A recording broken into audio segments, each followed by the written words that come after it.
जो शादी के बीच में बिचौलिए कहलाते हैं। बिचौलिए इधर क्या बोलते हैं? बिचौलिए बोलते हैं। बिचौलिया जो 500 रुपए और एक जोड़े के खातिर किसी के भी घर में आग लगा देते हैं। ये रिश्ते कराना बड़ी अच्छी बात है, ये सवाब का काम है, लेकिन खुदारा इसमें झूठ ना बोले, झूठ बोल के किसी के घर को बर्बाद ना करें। हुजूर आए, कायनात मुस्कुराने लगी। हुजूर आए, बेसहारों को सहारा मिला। हुजूर आए, बेइज्जत लोगों को वकार मिला। हुजूर आए तो रिश्तों की कद्र हमें मालूम हुई। हुजूर आए तो हमने अपनों की अहमियत जानी। हुजूर आए तो हुजूर की आमद से इंसानियत का मयार बुलंद हुआ। हुजूर की आमद से पहले के जो हालात थे वो यकीनन ऐसे हालात थे कि जिनको देख करके इंसानियत आखिरी सांसें ले रही थी। और फिर मेरे नबी तशरीफ लाए, फिर इंसानियत का आलम बुलंद हुआ। हुजूर आए, तारीकी दूर हुई। हुजूर आए, जिहालत का खात्मा हुआ। हुजूर सल्लल्लाहु तआला अलैहि वसल्लम आए तो वो पेशानियां जो हर जगह झुक रही थी उन्हें हर कदम की जिल्लत से उठा के एक माबूद की बारगाह में झुकाया। और हुजूर ने इंसानियत और पेशानियों को एक मकाम पे लाके रख के बताया, कायनात के लोगों, अल्लाह ने तुम्हारी पेशानियों को अपने लिए बनाया। उससे पहले के हालात इतने नाजुक तर थे कि इंसान दरख्तों को सजदा कर रहा था, इंसान पत्थरों को सजदा कर रहा था, इंसान चूंटियों को सजदा कर रहा था। हुजूर आए और आपने डूबे हुए सूरज को पलटाया। फरमाया, लोगों, तुम सूरज के लिए नहीं बल्कि सूरज को तुम्हारे लिए पैदा किया। हुजूर आए तो इंसानियत को वकार बख्शा गया। खुद सोचिए, जो इंसान चांद की चांदनी के आगे सजदा कर रहा था, मेरे हुजूर ने उस चांद के 2 टुकड़े करके बताया, चांद तुम्हारे लिए है, तुम चांद के लिए नहीं। और वो इंसान जो किसी पर भरोसा नहीं करता था, वो इंसान जो अपने साए पर भरोसा नहीं करता था, हुजूर आए और हुजूर ने कहा, अल्लाह एक है। खुदा की कसम, इंसान के वजूद को वो एतमाद बख्शा मेरे मुस्तफा ने कि हुजूर के कहने पे सारी कायनात ने खुदा को मान लिया। फिर हर तरफ से यही आवाज आई, एक देखने वाले का कहा मान लिया है, बिन देखे तुझे हमने खुदा मान लिया। हुजूर आए तो इंसान ने खुदा को पहचाना। हुजूर ने आकर इंसानियत का मयार बुलंद किया।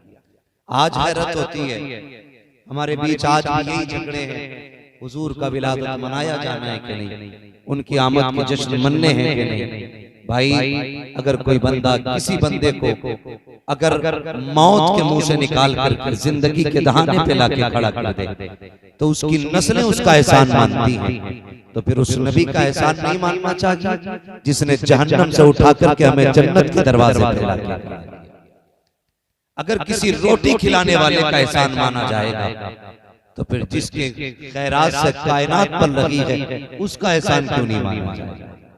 सिर्फ मैं एक बात कहूं, कुछ दिन पहले अभी टीचर डे मनाया गया कि नहीं टीचर डे। टीचर डे में क्या हुआ, असातिज़ा को तलबा ने कलम दिए, गिफ्ट दिए, तरह तरह की चीजें अपने अपने असातिज़ा को बच्चों ने दी। और फिर उसमें काफी तबसरा भी चलता रहा, क्या टीचर डे मनाना चाहिए या नहीं। मैं सिर्फ इतना कहना चाहता हूं, अगर टीचर डे मना सकते हो तो फिर मनाने वालों से एक सवाल, क्यों मनाया जाता है। कहा कि इस दिन हम असातिज़ा का शुक्रिया अदा करते हैं, उन्हें तोहफे पेश किए जाते हैं, क्यों कि उन्होंने हमें इल्म दे करके हमारी जिंदगी को संवारा। तो मेरा सिर्फ इतना कहना है, अगर टीचर डे मनाना है तो शौक से मनाओ, लेकिन उससे पहले उस नबी का जन्मदिन मनाओ जिसने इकरा कह करके कायनात को तालीम का सबक दिया। इसलिए सबसे पहले दिन मेरे मुस्तफा का मनाया जाना चाहिए। मदर डे भी मनाया जाता है, फादर डे भी मनाया जाता है। हैरत होती है वो लोग जो नबी के जन्मदिन को नाजायज कहते हैं, वो मदर डे भी मनाते हैं, फादर डे भी मनाते हैं, फिर हुजूर का दिन क्यों नहीं मनाते?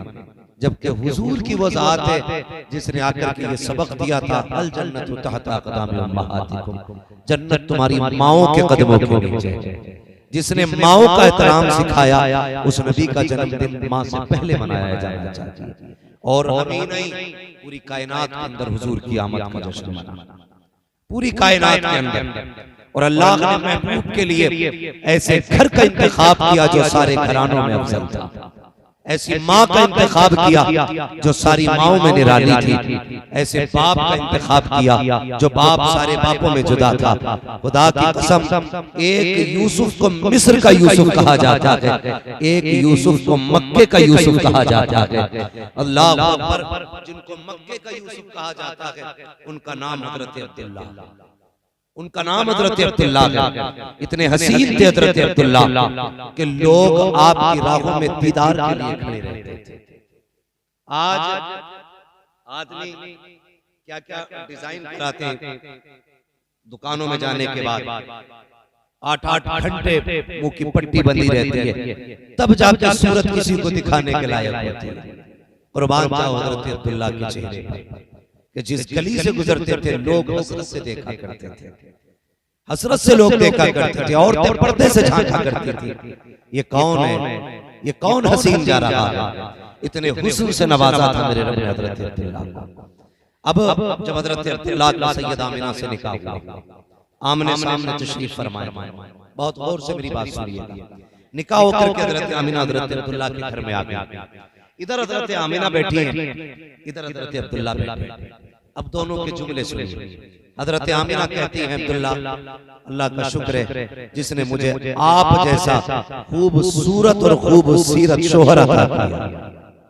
ये किसने कहा? हजरत आमिना ने। रब का शुक्र है जिसने मुझे आप जैसा खूबसूरत और खूबसूरत शोहर अता फरमाया। तो हजरत अब्दुल्ला क्या कहते हैं?